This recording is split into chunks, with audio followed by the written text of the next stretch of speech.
Edonia Radio, l'agenda.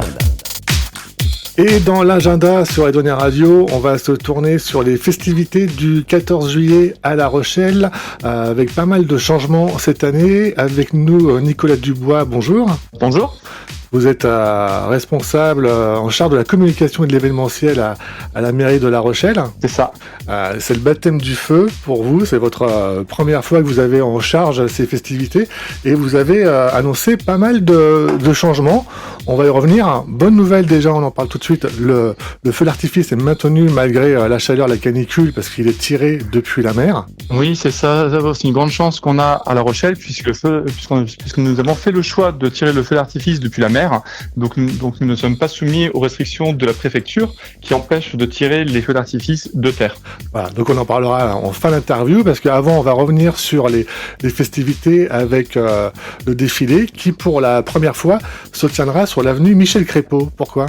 Et oui, donc c'est un vrai choix de changer le lieu et de profiter de cette belle avenue qui a une consonance symbolique forte et qui en plus propose des parties importantes de l'avenue qui sont à l'ombre, donc beaucoup plus agréables pour tout le monde, qui soit participant au défilé lui-même, aux festivités ou alors bien sûr le public. Et puis surtout cette année, une grande première, c'est que le drapeau de la France donc arrivera par la mer sur un zodiaque de la gendarmerie maritime et bien sûr c'était possible que si le lieu était un lieu nouveau qui était adapté à ce format. D'accord, et on va préciser aussi qu'à cause des fortes chaleurs, vous avancez exceptionnellement la cérémonie. Oui, c'est ça, donc exactement. Donc il a été décidé de commencer les festivités du 14 juillet, non pas à 11h comme prévu initialement, mais en fait à 10h. Très bien.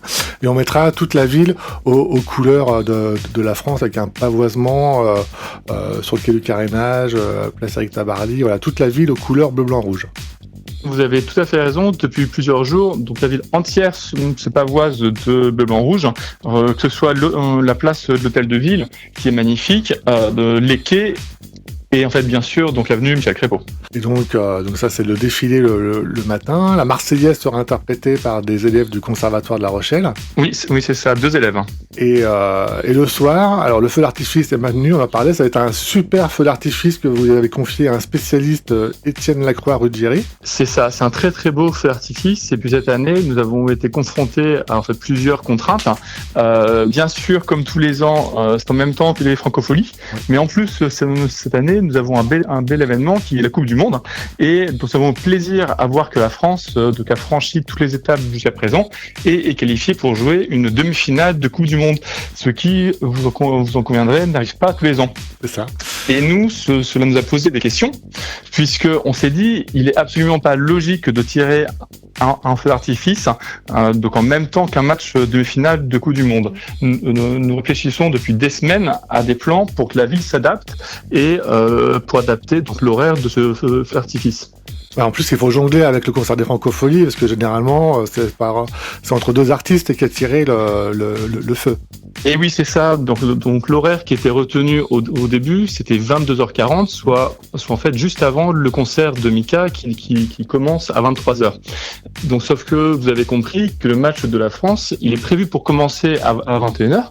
Il va se poursuivre jusqu'à au moins 23h, voire potentiellement plus en cas de prolongation, voire tir au but. Pour que tout le monde puisse voir le concert, regarder le match, vous avez décalé le feu d'artifice à quelle heure ? À minuit et demi, mardi soir minuit et demi, soit juste à la fin du concert de Mika. Donc nous encourageons tout le monde à soutenir l'équipe de France, donc dans les bars, dans les restaurants, chez eux, ou alors donc en écoutant le concert depuis le long du canal, du chenal, et puis ensuite donc rester quelques minutes de plus pour regarder ce feu d'artifice, qui est un très beau feu, qui est prévu d'une durée qui fera 17 minutes, et qui, cette année, commencera par une surprise. Mais là, vous comprendrez que je ne peux pas vous en dire plus. Ah, d'accord, très bien. Même en off ? Non, pardon. On verra ça plus tard. Non, donc même en off... D'accord. Non, mais vous verrez, ce sera une très très belle surprise. Ouais, un très beau tableau pyrotechnique. Alors, ça sera plus tard, mais vous avez quand même prévu tout ce qui est transport pour que les gens puissent rentrer aussi convenablement chez eux.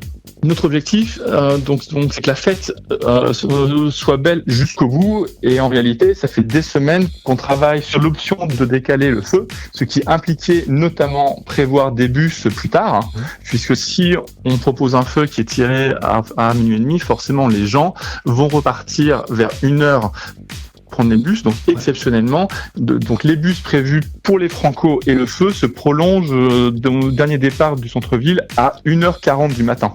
D'accord, donc ça, ce sont des bus qui vont nous ramener au parking relais en périphérie de la ville.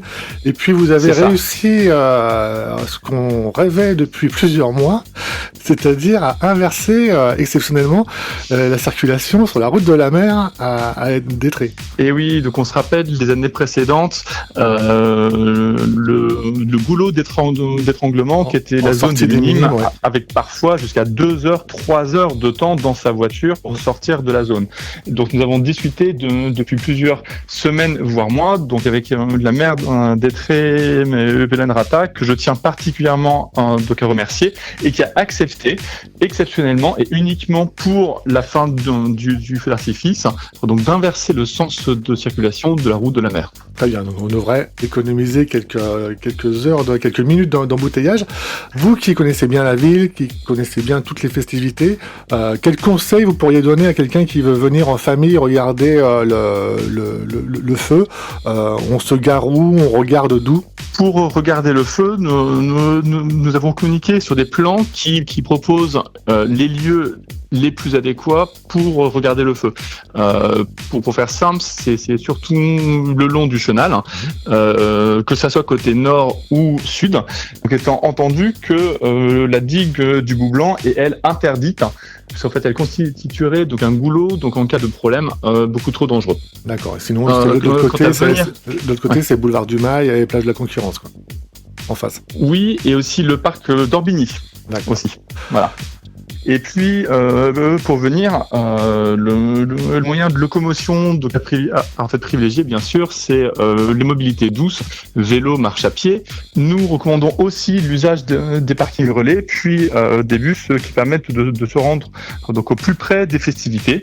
Et pour ceux qui ne peuvent pas, donc il existe quelques parkings qui seront donc ouverts, mais nous attirons l'attention sur les temps de circulation qui seront forcément rallongés, puisqu'à la fin du feu d'artifice, cela coïncidera avec la fin des concerts des Francopholies.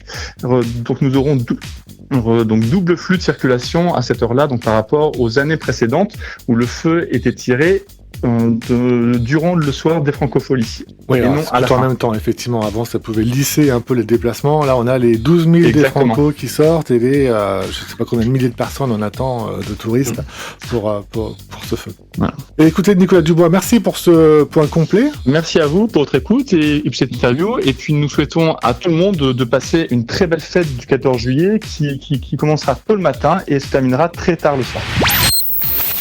Edonia Radio.